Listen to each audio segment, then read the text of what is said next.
AYUSH TV ವೀಕ್ಷಕರೆಲ್ಲರಿಗೂ ನಮಸ್ಕಾರ. ನಾನು ನಿಮ್ಮ ಪ್ರೀತಿಯ ಅಮೃತ ಯಾದವ್. ಫಿಟ್ ಬಾಸ್ ರೀಕ್ಯಾಪ್ ಕಾರ್ಯಕ್ರಮಕ್ಕೆ ತಮ್ಮೆಲ್ಲರಿಗೂ ಪ್ರೀತಿಯ ಸ್ವಾಗತ. ವೀಕ್ಷಕರೇ, ನಾವೆಲ್ಲರೂ ಹೊಸ ವರ್ಷಕ್ಕೆ ಕಾಲಿಟ್ಟಿದ್ದೀವಿ. ಹೊಸ ವರ್ಷ ಅಂದ ತಕ್ಷಣ ಒಂದಷ್ಟು ರೆಸೊಲ್ಯೂಷನ್ಸ್ ಮಾಡ್ಕೊಂಡಿರ್ತೀವಿ. ಆದರೆ ನಮ್ಮ ಫಿಟ್ ಬಾಸ್ ಕಂಟೆಸ್ಟೆಂಟ್ಸ್ ಹೊಸ ವರ್ಷಕ್ಕೂ ಕೆಲ ತಿಂಗಳ ಹಿಂದೆ ಒಂದಷ್ಟು ರೆಸೊಲ್ಯೂಷನ್ಸ್ ಮಾಡ್ಕೊಂಡಿದ್ರು. ಅವುಗಳನ್ನು ಅವರು ಎಷ್ಟರ ಮಟ್ಟಿಗೆ ಫಾಲೋ ಮಾಡ್ತಾ ಇದ್ದಾರೆ, ಫಿಟ್ ಬಾಸ್ ಜರ್ನಿ ಆದಮೇಲೆ ಅವರ ಲೈಫ್ ಯಾವ ರೀತಿ ಚೇಂಜ್ ಆಗಿದೆ, ಇದೆಲ್ಲವನ್ನ ತಿಳ್ಕೊಳ್ಳುವಂತಹ ಪ್ರಯತ್ನ ಈ ಕಾರ್ಯಕ್ರಮದ ಮೂಲಕ ಮಾಡ್ತಾ ಇದ್ದೀವಿ. ಹಾಗಾದರೆ ಇವತ್ತಿನ ಸಂಚಿಕೆಯಲ್ಲಿ ನಮ್ಮ ಜೊತೆ ಯಾವ ಕಂಟೆಸ್ಟೆಂಟ್ ಇದ್ದಾರೆ ಅಂತ ನೋಡೋಣ ಬನ್ನಿ.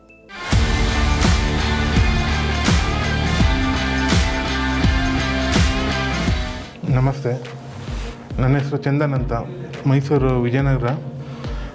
ನಾನು ಬಂದು ಚೆಫ್, ಒಂದು ರೆಸ್ಟೋರೆಂಟ್ ನಡೆಸ್ತಾ ಇದ್ದೀನಿ ಮತ್ತು ಕೇಟ್ರಿಂಗ್ ಮಾಡ್ತಾಯಿದ್ದೀನಿ. ನಾನು, ನನ್ನ ಮಗ, ನಮ್ಮ ವೈಫು, ನಮ್ಮ ತಂದೆ ತಾಯಿ 5 ಜನ ಜೊತೆಲಿದ್ದೀವಿ. ನಮ್ಮ ತಂದೆ ಬಂದು ಕಾಂಟ್ರಾಕ್ಟರು, ನಮ್ಮ ತಾಯಿ ಬಂದು ಹೌಸ್ ವೈಫು.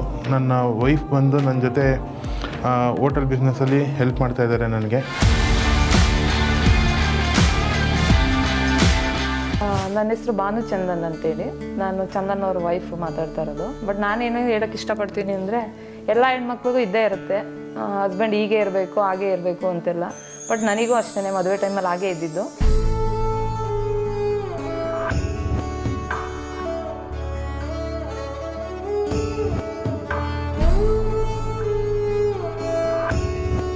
ಬಟ್ ಏನೋ ಗೊತ್ತಿಲ್ಲ, ಅವ್ರು ಇದು ನೋಡಿ ನಮ್ಮ ಮನೆ ಫ್ಯಾಮಿಲಿಗೆ ಬಂದಿನ ದಿನವೇ ಒಪ್ಕೊಬಿಟ್ರು. ಒಪ್ಕೊಂಡಿದ್ದ ತಕ್ಷಣ ಅವರಿಗೆಲ್ಲ ತುಂಬ ಇಷ್ಟ ಆಯಿತು. ನಾನು ಸ್ವಲ್ಪ ಬೇಡ ಹಾಗೆ ಹೇಗೆ ಅಂತ ಮಾಡಿದ್ರು ಅವ್ರ ಗುಣ, ಅವರು ಫ್ಯಾಮಿಲಿ ನೋಡಿ ಇಲ್ಲ ಆದರೆ ನೀನು ಅಲ್ಲೇ ಆಗಬೇಕು ಅಂತ ಸ್ವಲ್ಪ ಜಾಸ್ತಿ ಪ್ರೆಸರ್ ಮಾಡಿದರು.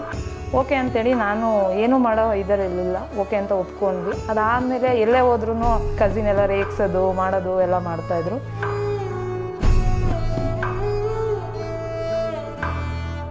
ನನಗೆ ಈ ಶೋ ಬಗ್ಗೆ ನಮ್ಮ ಫೇಸ್ಬುಕ್ ಫ್ರೆಂಡ್ ಒಬ್ಬರಿಂದ ಗೊತ್ತಾಯಿತು. ಸೊ ಅಪ್ಲೈ ಮಾಡಿದೆ, ಸೆಲೆಕ್ಟ್ ಆಗಿದ್ದೀನಿ.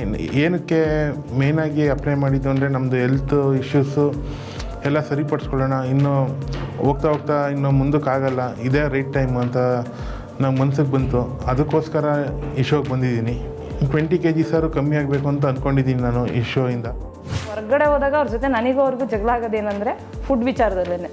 ಅವ್ರಿಗೆ ಹೊರಗಡೆ ಊಟ ಇಷ್ಟ ತುಂಬ, ಹೊರಗಡೆ ಅಂದರೆ ಏನೇ ಆದರೂ ಹೊರಗಡೆ ತುಂಬ ಇಷ್ಟ. ಹಾಗಾಗಿ ಏನಾಗುತ್ತೆ, ಇಬ್ರಿಗೂ ಅವಾಗ ಜಗಳ ಆಗ್ತಾ ಇರುತ್ತೆ. 1 ಟೈಮ್ ತಿಂತೀರಾ ಮನೇಲಿ, ಮತ್ತೆ ತಿನ್ನಲ್ಲ ನೀವು ಹೆಲ್ತ್ ಏನಾಗುತ್ತೆ ಅಂತ ಹೇಳಿದ್ರು ಕೇಳಲ್ಲ.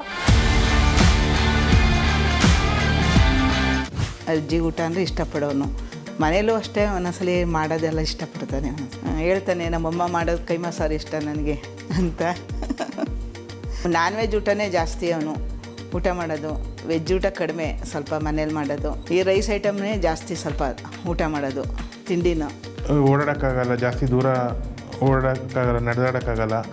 ಮತ್ತು ಎಲ್ಲರೂ ದೇವಸ್ಥಾನಕ್ಕೆ ಹೋಯ್ತು, ಹೊರಗಡೆ ಹೋಯ್ತು ಅಂದರೆ ಅಲ್ಲಿ ಪ್ರಸಾದ ಕೂತ್ಕೊಂಡು ಊಟ ಮಾಡೋಕ್ಕಾಗಲ್ಲ. ಅದು ಪ್ರಾಬ್ಲಮ್ ಇದೆ ನನಗೆ. ಅದೊಂದೇ ಒಂದು ಆಸೆ, ಕೂತ್ಕೊಂಡು ಊಟ ಮಾಡೋ ಥರ ಆಗಬೇಕು ಅಂತ. ಮತ್ತು ನನ್ನ ಮಗ ಎಲ್ಲ ಅವಾಗವಾಗ ಅಂತಿರ್ತಾನೆ, ನಮ್ಮ ಫ್ರೆಂಡ್ಸ್ ಎಲ್ಲ ನಿಮ್ಮಪ್ಪ ದಪ್ಪ ದಪ್ಪ ಅಂತ ರೇಗಿಸ್ತಿರ್ತಾರಂತೆ ಅವನಿಗೆ.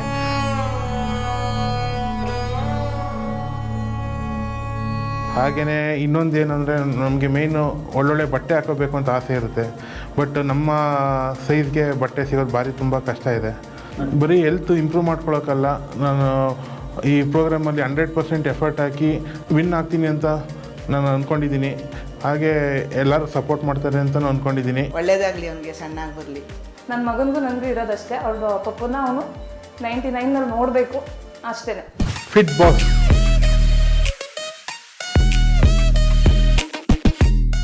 ನೋಡಿದ್ರಲ್ಲ ವೀಕ್ಷಕರೇ, ಇವತ್ತಿನ ಸಂಚಿಕೆಯಲ್ಲಿ ನಮ್ಮ ಜೊತೆ ಶೆಫ್ ಚಂದನ್ ಅಲಿಯಾಸ್ ಬಿರಿಯಾನಿ ಚಂದನ್ ಅವರಿದ್ದಾರೆ. ಬನ್ನಿ ಅವ್ರನ್ನ ಕಾರ್ಯಕ್ರಮಕ್ಕೆ ವೆಲ್ಕಮ್ ಮಾಡೋಣ. ನಮಸ್ಕಾರ ಸರ್, ಹೇಗಿದ್ದೀರಾ? ನಾವು ಚೆನ್ನಾಗಿದ್ದೀವಿ, ನೀವು ಹೇಗಿದ್ದೀರಾ ಹೇಳ್ಬೇಕು. ನಾನು ತುಂಬಾ ಚೆನ್ನಾಗಿದ್ದೀನಿ. ನಾವು ಬಿರಿಯಾನಿ ತಂದಿದ್ರಲ್ಲ ನನಗೋಸ್ಕರ? ಇಲ್ಲ ಮೇಡಮ್, ಮಿಸ್ ಮಾಡಿಬಿಟ್ಟೆ. ಬನ್ನಿ ಮೈಸೂರಿಗೆ. ಬರೀ ಮೈಸೂರಿಗೆ ಬನ್ನಿ ಅಂತಾನೆ ಹೇಳ್ತಾ ಇದ್ದೀರಾ. ನೋಡೋಣ, ಮೈಸೂರಿಗೆ ಬಂದಾದರೂ ಕೊಡ್ತೀರಾ, ಏನಿಲ್ಲ ಮಾಡ್ತೀರಾ ಅಂತ. ಓಕೆ, ಸೊ ಚಂದನ್ ಅವರೇ, ಈಗ ಫಿಟ್ ಬಾಸ್ ಜರ್ನಿ ನೀವು ಕಂಪ್ಲೀಟ್ ಮಾಡಿ ಮನೆಗೆ ಹೋಗಿದ್ದೀರಾ. ಈಗ ಲೈಫ್ ಯಾವ ರೀತಿ ಇದೆ, ಯಾವ ರೀತಿ ಚೇಂಜ್ ಆಗಿದೆ? ಲೈಫು ತುಂಬಾ ಚೇಂಜ್ ಆಗಿದೆ ಮೇಡಮ್. ನನಗೆ ಹೆಲ್ತ್ ಇಶ್ಯೂಸ್ ಇರ್ಬೋದು, ಒಂಚೂರು ಕಂಟ್ರೋಲಿಗೆ ಬಂದಿದೆ ಎಲ್ಲ.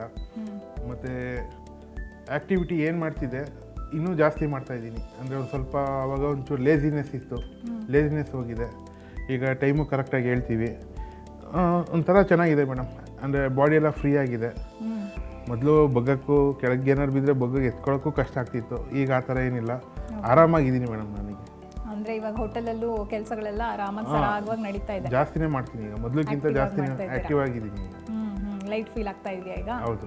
ಓಕೆ. ಸೊ ವೇಟ್ ಅಂತ ಬಂದಾಗ ಏನಾಗಿದೆ ವೇಟು? ಒಂದು ಅಲ್ಲಿಂದ ಬಂದಾದ್ಮೇಲೆ ಒಂದು 2-3 kg ಜಾಸ್ತಿ ಆಗಿರ್ಬೋದು. ಬಟ್ ಇಂಚ್ ಲಾಸು ಅಲ್ಲೆಷ್ಟು ಲಾಸ್ ಆಗಿತ್ತೋ ಅಷ್ಟೇ ಲಾಸ್ ಆಗಿದೆ. ಏನೊಂದು 13 ವರ್ಷದ್ದು ಹಳೆ ಬಟ್ಟೆಗಳು ಹಾಕೋತಿದ್ದೆ, ಅದು ಈಗಲೂ ಫಿಟ್ ಆಗ್ತಿದೆ ನನಗೆ. ಸೊ ವೆಯ್ಟ್ ಜಾಸ್ತಿ ಆಗಿರ್ಬೋದು, ಬಟ್ ಇಂಚ್ ಲಾಸು ಫುಲ್ ಕಮ್ಮಿ ಆಗಿಬಿಟ್ಟಿದೆ. ಓಕೆ. ಸೊ ವೈಫ್ ಏನು ಹೇಳ್ತಾರೆ ಈಗ? ವೈಫ್ ಏನಿಲ್ಲ, ಅವ್ರಿಗೆ ಇನ್ನೂ ಕಮ್ಮಿ ಆದರೆ ಅವ್ರು ಏನು ಹೇಳೋದು, ಅವ್ರು ಕಾನ್ಸ್ಟೆಂಟ್ ಇನ್ನೂ ಸಣ್ಣ ಆಗಬೇಕು ಅಂತ ಅವ್ರಿಗೆ ಎಕ್ಸ್ಪೆಕ್ಟೇಷನ್ ಇನ್ನೂ ಜಾಸ್ತಿ ಇದೆ. ಹೌದು. ಓಕೆ. ಈಗ ಬಿರಿಯಾನಿ ಮಾಡುವಾಗ ನೀವು ಹೇಳ್ತಾ ಇದ್ರಿ ನನ್ನದು ಇನ್ವಾಲ್ವ್ಮೆಂಟ್ ತುಂಬ ಕಮ್ಮಿ ಇರ್ತಾ ಇತ್ತು, ಇವಾಗ ಜಾಸ್ತಿ ಇದೆ ಅಂತ. ಸೊ ಇದು ಒಂದು ಡಿಫ್ರೆನ್ಸ್ ಆಗಿದೆ. ಮುಂಚೆ ಇದ್ದಿದ್ದ ಲೈಫ್ಗೂ ವರ್ಸಸ್ ಈಗಿರೋ ಲೈಫ್ಗೂ ತುಂಬ ಮೇಜರ್ ಚೇಂಜ್ ಅಂತ ನೋಡಿದಾಗ ಏನು ಚೇಂಜಸ್ ಆಗಿರಬಹುದು? ಮೇಜರ್ ಚೇಂಜ್ ಅಂದರೆ ಹೆಲ್ತೆ ಮೇಡಮ್. ನಂದು ಶುಗರು ಜಾಸ್ತಿ ಇತ್ತು ಅವಾಗ, ನಾನು ಬರಬೇಕಿಂತ ಮುಂಚೆ. ಈಗ ಏನಂದರೆ ಎಲ್ಲ ಕಂಟ್ರೋಲಲ್ಲಿದೆ ನನಗೆ. ಈಗ ನನಗೆ ಒಂದು ಐಡಿಯಾ ಬಂದಿದೆ, ಏನು ಮಾಡಿದ್ರೆ ಹೇಗೆ ತಿಂದರೆ ಹೆಂಗೆ ಕಂಟ್ರೋಲ್ ಮಾಡ್ಬೋದು ಅಂತ ಐಡಿಯಾ ಬಂದಿದೆ. ಸೊ ಅದನ್ನೇ ಮೇಂಟೈನ್ ಮಾಡ್ಕೊ ಹೋಗ್ತಾ ಇದ್ದೀನಿ. ಸೊ ಅಲ್ಲಿಂದ ಬಂದಾದ್ಮೇಲೆ ನಾನು ಇನ್ನೂ ಟ್ಯಾಬ್ಲೆಟೇ ತೊಗೊಂಡಿಲ್ಲ. 2.5 months ಆಯಿತು ನಾನು ಟ್ಯಾಬ್ಲೆಟ್ ನಿಲ್ಲಿಸಿ ಶುಗರ್ದು. ಅಂದರೆ ಹಂಗೆ ಮೇಂಟೈನ್ ಮಾಡ್ಕೊ ಹೋಗ್ತಾ ಇದ್ದೀನಿ.